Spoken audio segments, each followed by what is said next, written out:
Buenos días, licenciado y compañeros. Nosotros somos el grupo número 1 que está integrado por Carla Alfragio, Mirka Coto, Naidelin Padilla, Rosa Gut, Génesis Acosta y mi persona, Estefana Mendares. Nuestro tema a presentar es el arte histórico en Mesopotamia y Persia. El arte prehistórico y antiguo. Los primeros núcleos urbanos aparecieron en Mesopotamia, la tierra entre ríos, lo que favoreció las condiciones necesarias para que las primeras civilizaciones surgieran y se constituyeran en importantes centros desde el punto de vista económico y administrativo. El arte en Mesopotamia se divide en agricultura civil, escultura, artes decorativos. El arte en Persia se divide en arquitectura persa, artes plásticas. El arte de los pueblos agricultores de Mesopotamia. Las culturas del Próximo Oriente antiguo se extendieron en una amplia área geográfica que tuvo su núcleo central en Mesopotamia, entre el Tigris y el Éufrates, cuyo radio de acción llegó a través de Elam, Susa. Hasta Asia, los medas y persas, pueblos europeos llegados en 600 años a.C., formaron Persia, conquistaron y asimilaron la cultura y la adoptaron a su vez, que significa se encuentra al norte del Golfo Pérsico y percibe las aguas de los ríos Tigris y Éufrates.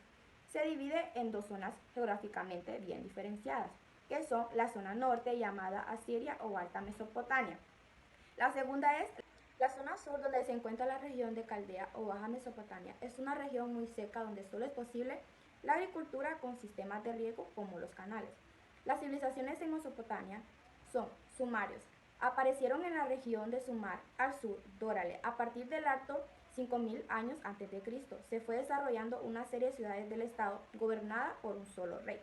Acadios invadieron a los sumarios y establecieron un imperio. Se prolongó desde el año 2300 a.C. hasta el 2200. Babilonias. La ciudad caldea de Babilonia se impuso a las demás, consiguiendo que se creara el primer imperio babilónico. Asimerios, pueblo establecido hacia el año 1800 a.C., fundada en la Alta Mesopotamia, un imperio que perduraría hasta el año 612. El Ziguarat de U se erigió en la época Neosumeria en 2150 y 2015 a.C. sobre una planta de 60 metros de lado por 45 con ancho, con una altura estimada, pues en la actualidad está parcialmente arruinada, en 21 metros, dispuestos con 3 pisos.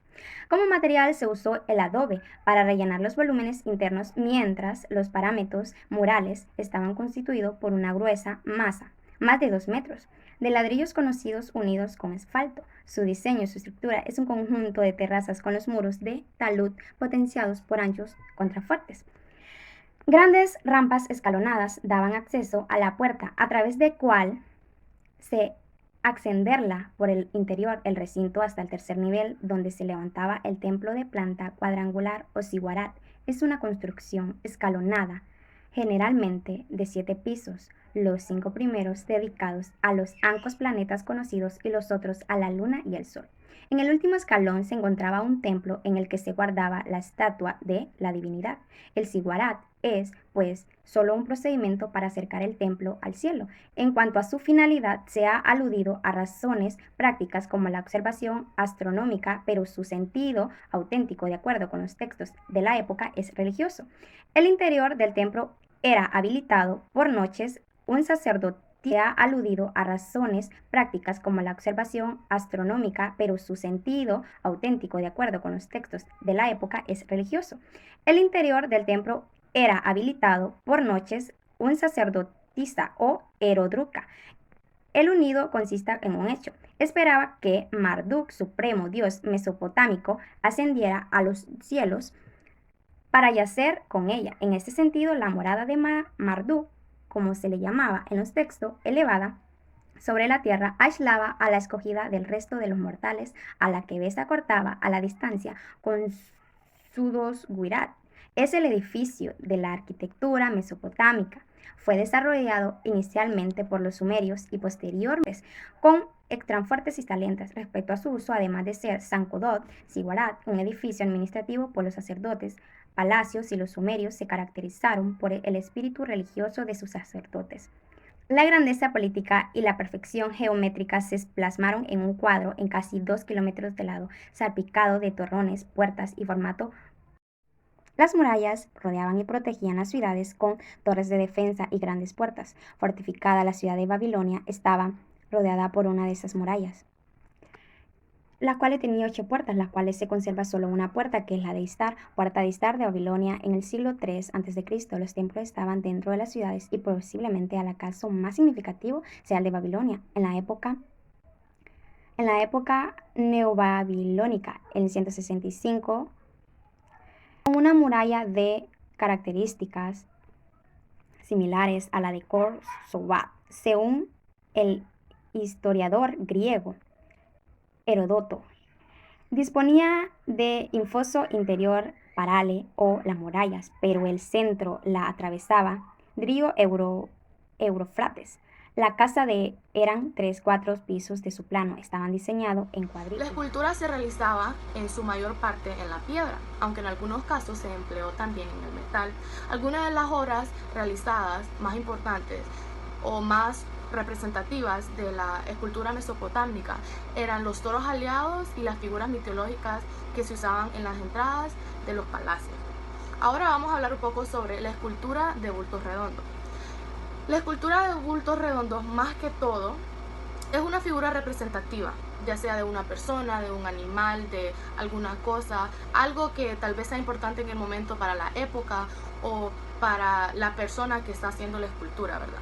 Esta escultura consiste en 3 dimensiones y el punto o el objetivo principal de esta escultura es que la escultura se pueda ver de cualquier ángulo, se pueda ver completamente, ya sea de frente, de atrás, del lado derecho, del lado izquierdo, pero que la escultura se pueda ver. Entonces por eso se llama una escultura de bulto redondo, porque se puede ver de cualquier parte y está hecha en 3 dimensiones. Escultura de la historia de los relieves. La escultura de los relieves mesopotámicos poseía un carácter narrativo, es decir, que fueron pensados para contar ciertos acontecimientos como lo que son a sus ciudadanos actuales como a sus ciudadanos en el futuro. En ellos aparecen representadas como lo que son las guerras, los trabajos o acciones de los reyes, tales como muestran 4 importantes estelas en el Museo de Londres, como lo que son Enactus, Urace, Narací, Amaraví. El Enactus, esta estela de los Bautris que relatan la victoria de Enactus de Lagos y sobre Etna hacia 2450 años antes de Cristo. En las 2 primeras, la más antigua, el tratamiento de la figura es más tosco y en los convencionalismos más acontetuados fueron realizados con el mismo sistema de perspectivas torcidas. Consiste en la colocación del cuerpo de frente y con la cabeza y los pies de perfil. Carece de plasmada lo que son la arquitectura, el paisaje, y en el fondo está ocupado por grafías, como ocurre en la estela de Urnasco. Por otro lado, el orden de las narraciones se basan en registros bandadas donde se colocan filas de figuras en un mismo plano. Una de las menciones especiales que se merece la escultura monumental desarrollada en la época siria del siglo V a.C. es los lamassu de Khor-Sogad. Estos lamassu se caracterizaban por ser toros alados con cara de humano, y se les caracterizaba también porque muchos se confundían con tener 5 patas, ya que si se miraba del lado dorsal o del lado de dorso se podían observar 4 patas y una en medio. Estos lamassu de Khor-Sogad los utilizaban también normalmente como guardianes en las puertas de las entradas. Estos se utilizaban en Persépolis en el siglo V a.C., ya que las características eran similares a un gran toro, y por su ferocidad daban protección a esas puertas, a esas partes. Las artes decorativas.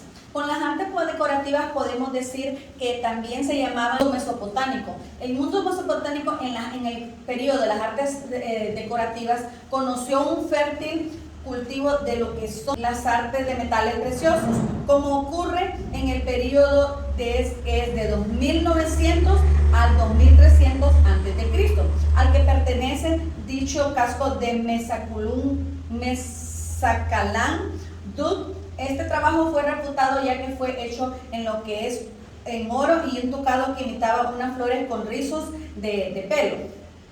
Ahí también se da lo que es la gran escultura real de Ur, que medía 42 por 27. Dicha escultura se encontraba en lo que es en Antiquium Umanche, y esto lo podríamos ver que fue cuando dio también a lo que es la colonización de los frisios. Los frisios solían decorar los muros externos o puertas, ya sea o salones, ya sea a partir de una técnica experimental que ellos le llamaban, lo que le podríamos decir, ellos le llamaban la cerámica vidriada. La cerámica vidriada, ¿en qué consistía la cerámica vidriada? Bueno, la cerámica vidriada consistía en la aplicación sobre la cara externa de un ladrillo, por ejemplo, de un ladrillo de óxidos que una vez se cristalizaban, ya venían y se metían al horno, y esto venía y le daba una proporción intensa de efecto estético, y se miraba como brillante. Entonces podríamos decir, ahí también podríamos decir en este periodo de los frisios y con la cerámica vidriada, que es donde se da también lo que podemos decir que es la decoración de la cerámica, y que se ha conservado en ese frisio y en ese aspecto de la cerámica vidriada. Se conserva una placa de 12.40 metros de altura, que nosotros le llamamos el Om, o famoso árbol de la vida. Todo esto está enmarcado en lo que podríamos llamar nosotros que el palacio se encuentra en el Palacio de Susa, que es en el siglo V a.C., y que estuvo decorado, este palacio estuvo decorado con un sistema similar a lo que es la cerámica vidriada. Bueno, hablando ya de lo que es el arte en Persia, se puede destacar que el pueblo persa en sí estaba ubicado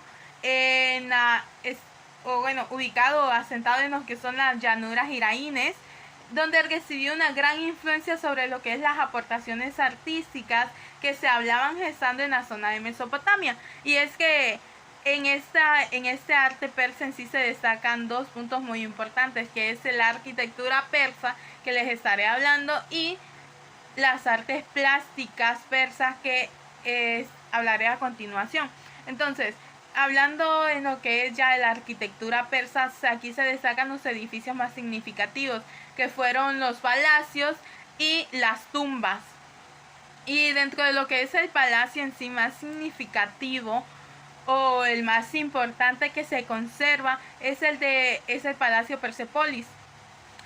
Este edificio en sí, o este palacio, fue creado dentro de los siglos VI y el siglo V antes de Cristo. Y es que entre sus características principales en sí de esta arquitectura en el cual fue creado este palacio, es que posee una planta cuadrada.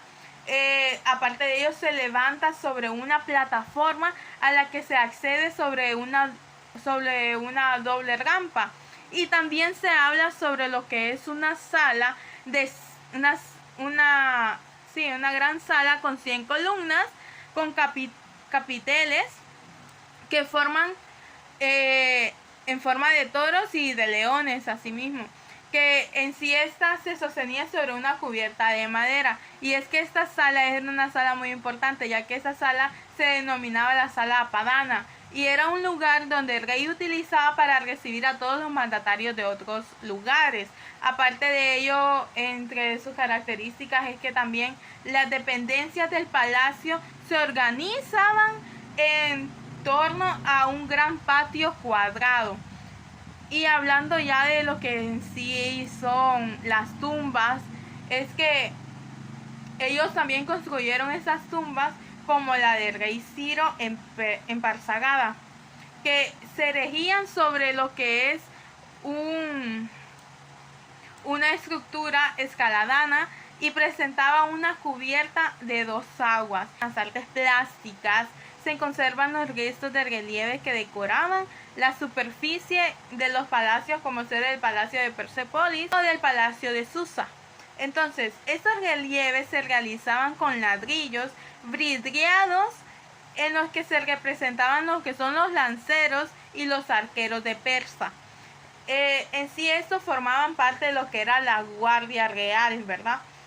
También aparecían lo que eran animales fantásticos relacionados con sus supersticiones o creencias. En sí esto es lo que más se destaca en lo que son las artes plásticas persas y la arquitectura persa. Muchas gracias.